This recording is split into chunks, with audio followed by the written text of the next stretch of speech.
आज का जो हमारा मुद्दा है, राजस्थान में मौसम का मिजाज किस तरह से लोकसभा चुनाव में सियासी पारा दिन पर दिन बढ़ता जा रहा है। बीजेपी ने राजस्थान में पिछले 2 लोकसभा चुनाव में 25 सीटें जीती हैं और इस बार हैट्रिक बनाने का दावा कर रही है। कांग्रेस के भी अपने दावे हैं, लेकिन मेवाड़ से मारवाड़ और हड़ौती से डुडाल तक करीब 10 सीटें ऐसी हैं जहां पर मुकाबला कांटे का हो सकता है। जैसलमेर, सिर्फ यही त्रिकोणीय मुकाबला जैसलमेर बाड़मेर सीट पर इस बार त्रिकोणीय मुकाबला तय है। निर्दलीय विधायक रविंद्र सिंह भाटी यहां आज नामांकन भरे। बीजेपी ने यहां से 2 बार के सांसद और केंद्रीय मंत्री कैलाश चौधरी को फिर से मैदान पर उतारा है। कांग्रेस ने उमेद राम बेनीवाल जो विधानसभा में आरएलपी के टिकट पर बाड़मेर के बातियू सीट से चुनाव लड़े थे। कहा जाता है कि बाड़मेर में इस बार राजस्थान की सबसे हॉट सीट होने वाली है। चुरू कासवा की बगावत ने मुकाबले को रोचक बना दिया है। चुरू सीट से कांग्रेस से राहुल कासवा को मैदान में उतारा है। वह पिछले 2 चुनाव से वहां बीजेपी के टिकट पर जीत रहे थे। इस बार उनका टिकट काट दिया गया तो वो कांग्रेस पार्टी से मैदान में है। उनका सीधा मुकाबला पैरालंपिक खिलाड़ी देवेंद्र झाझड़िया से है, लेकिन यहां कांसवा का असल मुकाबला बीजेपी नेता राजेंद्र राठौड़ से है। राठौड़ ने अदावत के बाद बीजेपी ने उनका टिकट काट दिया और इसके चलते इस सीट पर मुकाबला जाट और राजपूतों पर चल रहा है। सवाई माधोपुर पायलट के प्रभाव वाली सीट है। सवाई माधोपुर सीट पर कांग्रेस के राष्ट्रीय महासचिव सचिन पायलट की साख दांव पर लगी हुई है। पार्टी ने यहां पायलट के समर्थक माने जाने वाले हरीश मीणा को मैदान में उतारा है। वहीं बीजेपी ने यहां से सुखबीर सिंह जौनपुरिया को टिकट दिया है। हालांकि टिकट के बंटवारे से जौनपुरिया की जगह सुनीता बेंसला के नाम तेजी से चल रहा था, लेकिन अंत में पार्टी ने टिकट रिपीट करने का फैसला किया। दौसा, यहां कांग्रेस का सबसे मजबूत प्रत्याशी दौसा सीट पर इस बार कांग्रेस के मुरारी लाल मीणा और बीजेपी के कन्हैया लाल मीणा का मुकाबला होना है। मुरारी लाल मीणा सचिन पायलट के करीबी माने जाते हैं। मुरारी लाल मीणा यहां दौसा लोकसभा में आने वाली दौसा विधानसभा सीट से विधायक है। इसी पर चर्चा करेंगे। जो तस्वीरें आप देख रहे हैं, ये निर्दलीय विधायक जब वो नामांकन करने पहुंचे, रविंद्र भाटी, ये तब की तस्वीर है। ये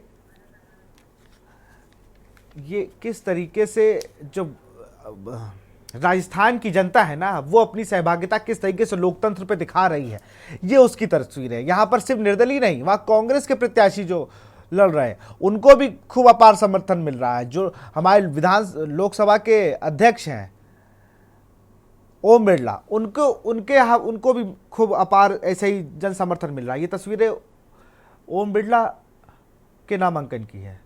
तो आप समझ सकते हैं कि राजस्थान इस लोकतंत्र के महापर्व को, इसीलिए मैंने शो का नाम भी ये रखा कि लोकतंत्र के महापर्व में किस तरीके से अपनी सहभागिता निभा रहा है। इसी पर चर्चा करने के लिए वरुण बंसाली जी हैं, वरिष्ठ पत्रकार, राजस्थान से हमारे साथ जुड़ चुके हैं, और अनिल शर्मा हमारे सहयोगी हैं राजस्थान से, वो भी जुड़ चुके हैं। सबसे पहले तो वरुण जी के पास ही आऊँगा। वरुण जी, जो हालात बन रहे हैं, जैसे मैं देख रहा हूँ कि सबसे हॉट सीट रविंद्र भाटी और इधर इर्द गिर्द है, लेकिन ओम बिरला ने भी जिस तरीके से शक्ति प्रदर्शन किया, और चुरू की सीट की अगर बात करें तो 10-12 सीटें ऐसी हैं जहां पर तो आप अनुमान ही नहीं लगा सकते। 25 में 10 सीटों पर ऐसा है जहां पर किसी ना किसी बड़े नेता का या फिर उभरते हुए नेता ने अपनी साख लगा दी है।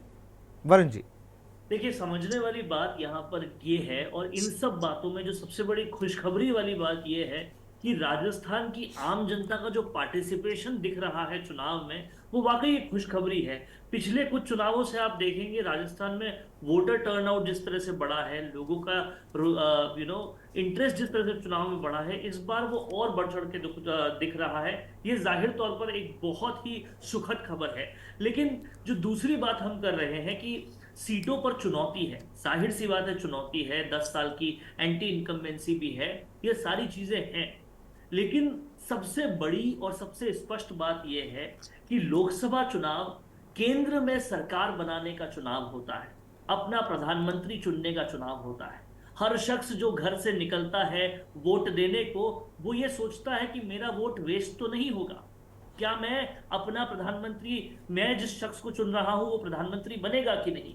और जब एक तरह से ऐसी कंडीशन हो कि सामने अपोनेंट कम नजर आ रहा हो या छोटा नजर आ रहा हो, तो लोग अपने वोट को वेस्ट नहीं करते। ये एक बहुत जेनरिक सी बात है जो साफ तौर पे दिखाई देती है।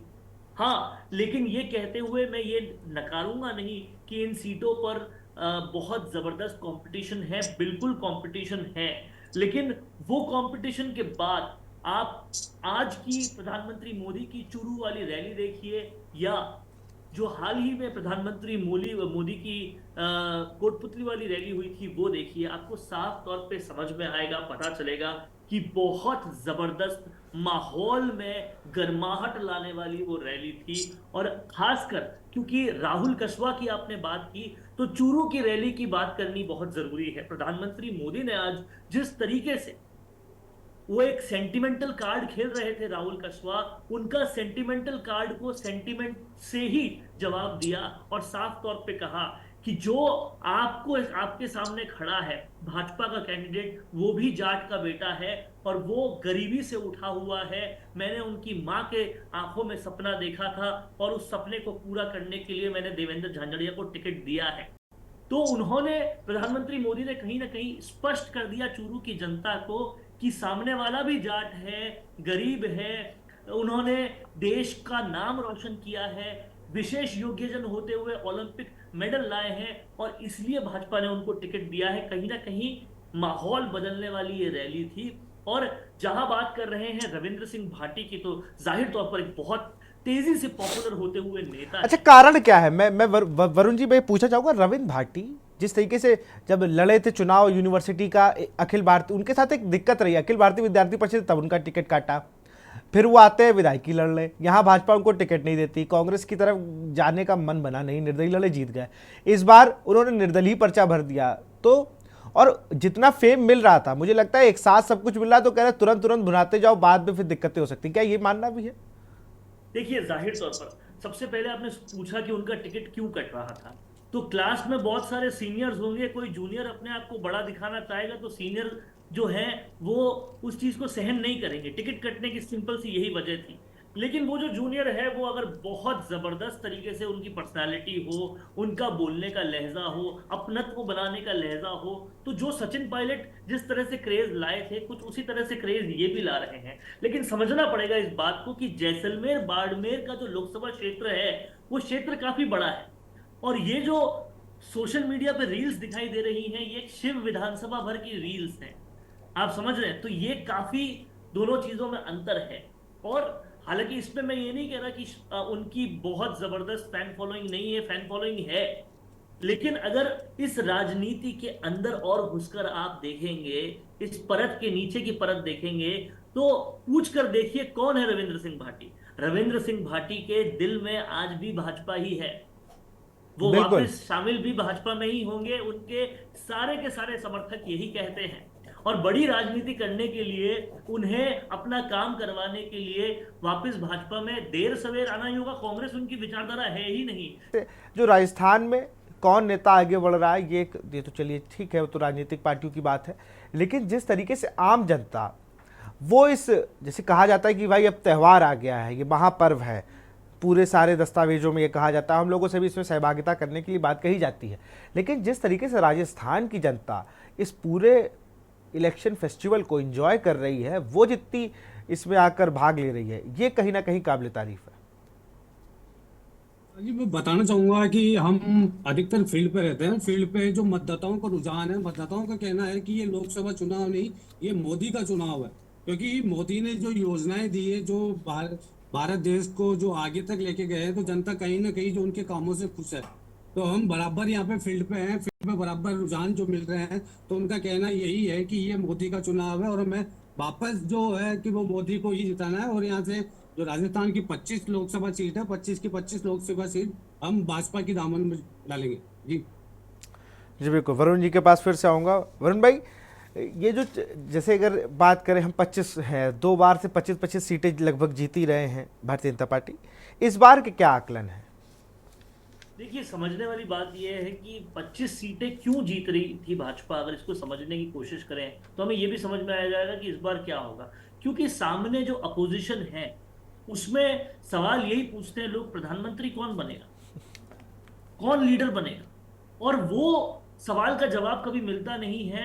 और ये सबसे बड़ा कारण है प्रधानमंत्री मोदी का हर बार 25 सीटों से चुना जाना, और कहीं ना कहीं इस बार भी वही होता हुआ नजर आ रहा है।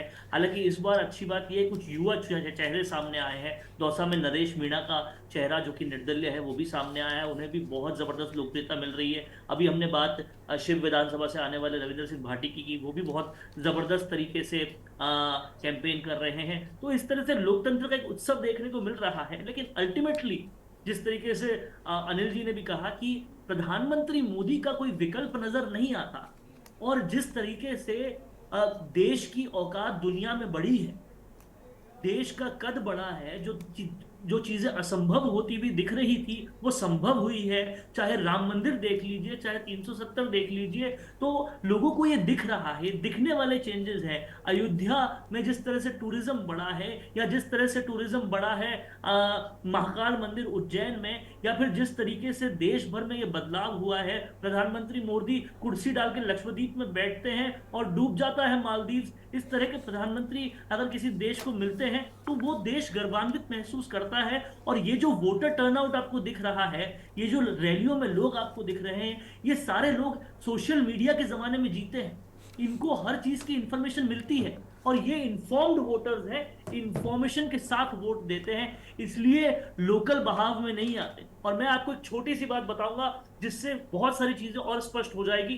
पहले राजस्थान में लोग कहा करते थे कि प्रधानमंत्री मोदी का कोई भी फर्क विधानसभा चुनावों में नहीं पड़ता। इस बार वो चीज भी झुठला दी गई, ना वसुंधरा थी ना और कोई फैक्टर, फिर भी जीत के आई बीजेपी, जीत कर आए प्रधानमंत्री मोदी, क्योंकि उनका फैक्टर यहां पर भी आ रहा था। और मैं फिर कहूंगा, इसलिए नहीं आ रहा था क्योंकि मोदी बहुत बड़े लीडर है, इसलिए ज्यादा आ रहा था क्योंकि सामने और कोई लीडर है ही नहीं, और वो इस बार भी यथावत है। कांग्रेस अभी भी राहुल गांधी का पर्सनैलिटी डेवलपमेंट कर रही है जो हो नहीं पा रहा है, और उस वजह से कहीं ना कहीं प्रधानमंत्री मोदी ही आगे जा रहे हैं। चलिए एक चीज़ और भी है, दौसा सीट की अगर बात की जाए तो यहाँ पर मुरारी लाल मीणा बिल्कुल साख लगा रखी है कुछ सीटों पर सचिन पायलट ने। और सचिन पायलट ने मुझे लगता है अपने आप को प्रूव करने के लिए कि भाई आप सिर्फ अपना लड़का लड़ा रहे हो, मैं 4-5 लोकसभाओं में खुद लगातार दौरे कर रहा हूँ। क्या ये भी एक फैक्टर है, क्योंकि लगातार मैं इन सब चीज़ों को देख रहा हूँ। पायलट ने हरीश मीणा से लेकर मुरारी लाल मीणा तक सब सचिन पायलट के लोग कहे जाते हैं। जयपुर ग्रामीण में अनिल चोपड़ा को भी टिकट मिला है, वो भी सचिन पायलट के लोग कहा जाते हैं। लेकिन ये सामने से दिखने वाली बात है कि हाँ सचिन पायलट के लोग, बट एक पीछे वाली बात को भी आप देखेंगे तो सचिन पायलट को खुद को टिकट ऑफर किया गया था, क्यों उन्होंने टिकट नहीं लिया? अशोक गहलोत को टिकट ऑफर किया गया था, क्यों उन्होंने नहीं लिया? क्या उनको अंतर्मन में ये मालूम है कि हारेंगे तो सही, क्यों उन्होंने टिकट नहीं लिया? सबसे पहली बात तो ये सब हर कोई पूछ रहा है, और ये बात बहुत स्पष्ट है कि हारने वाला टिकट क्यों ले। दूसरी बात, दौसा पे जमीन पर आकर देखिए, हर कोई ये पूछता है। 3 बार के विधायक हैं मुरारी लाल मीणा, पानी की समस्या आज भी पूरी नहीं हुई। बिल्कुल, दौसा के घर बिल्कुल। में 8-8 दिन बाद पानी आता है, कहीं कहीं 3-3 महीने बाद पानी आता है। मैं और आप सोच के देख सकते हैं, हमारे घर में 8 दिन के बाद पानी आए तो क्या होगा? नहा नहीं पाएंगे, खा नहीं पाएंगे, ये हालत है दौसा में। ऐसे में ईआरसीपी जो दे चुके, सरकार आते ही ईआरसीपी दे दी, 90% पैसा लाकर दिया, किससे? केंद्र से। उस राजस्थान को जिसको कांग्रेस ने कंगाल करके छोड़ दिया था। मैं कांग्रेस या बीजेपी का पक्ष नहीं ले रहा, लेकिन ये वो बात है जो आम दौसा का आदमी कर रहा है, जहां से मुरारी लाल मीणा ताल ठोक रहे हैं। तो ये सचिन पायलट ने जो लोग भेजे हैं, या उनके जो लोग हैं, ये उस कंडीशन में है कि टिकट मिल ही नहीं रहा था। आप देखिए, कांग्रेस के 2 लोगों ने तो मुंह पर आके बोल दिया।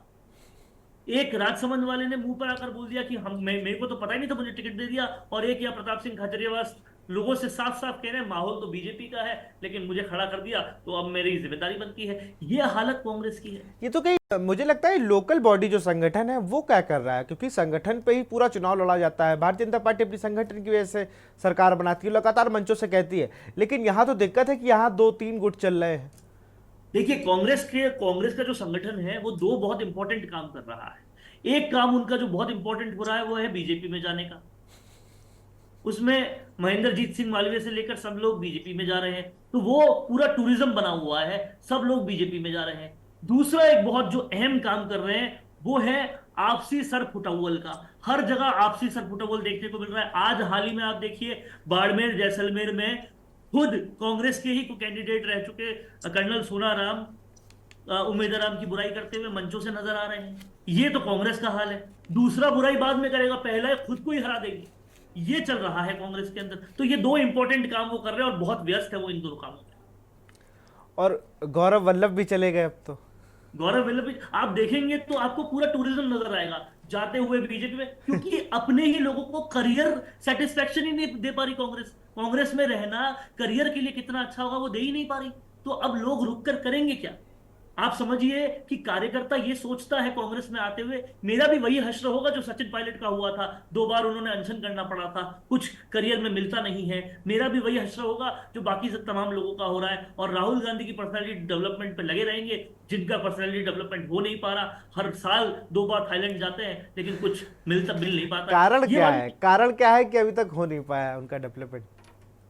देखिए, कारण ये है कि जो शख्स जिस चीज के लिए बना ही नहीं है, आप उस चीज में उसे धकेले जाओगे सिर्फ इसलिए कि दिल्ली के कनॉट प्लेस में 2500 करोड़ रुपए की एक बिल्डिंग है। वो बिल्डिंग बचेगी कैसे अगर परिवार के 2 लोग ऊपर नहीं रहेंगे तो, कांग्रेस में नहीं रहेंगे तो? और बिना बिजनेस के कैसे हम फोर्ब्स की लिस्ट में दुनिया की सबसे अमीर महिला बन जाते हैं? वो अमीरियत बची कैसे रहेगी? कैसे जीजाजी बचे रहेंगे? कैसे तमाम लोग बचे रहेंगे? ये बचे कैसे रहेंगे अगर घर का एक शख्स ऊपर नहीं रहेगा तो? और हाल ही में ये भी सामने आया कि पहले लोग सोचते थे प्रियंका गांधी शायद एक अच्छी लीडर साबित होगी क्योंकि शक्ल इंदिरा गांधी से मिलती है, लेकिन शक्ल के बाद जब पूरी तरह से मुंह खुला माइक के सामने तो फिर सब कुछ पोल खुल गई और समझ में आया कि इनका भी राजनीति से कोई लेना देना नहीं है। They are made for going to Thailand and they are going to Thailand again and again. इससे ज्यादा वो किसी चीज के लिए बने नहीं। अनिल शर्मा के पास आऊँगा। अनिल शर्मा, अगर बात करें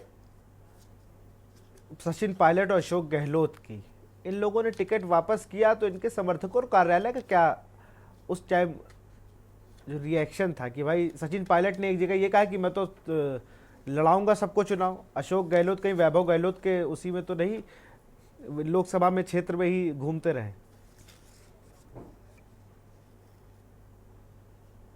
अनिल अनम्यूट कर लीजिए। जो कांग्रेस में पड़े हैं उनके कई जो बदमाशी बता देते हैं अभी कि उनके भी मन में यही तक कि सचिन जो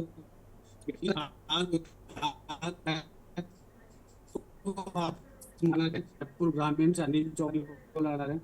तो क्या करता है यही होता है कि कांग्रेस का बीजेपी कार्यालय भी उनके चलिए, अनिल जी की आवाज़ अब तक नहीं आ रही। बहुत बहुत शुक्रिया वरुण भाई आपका भी और अनिल शर्मा आपका भी तमाम जानकारी देने के लिए, हम लोग से जुड़ने के लिए।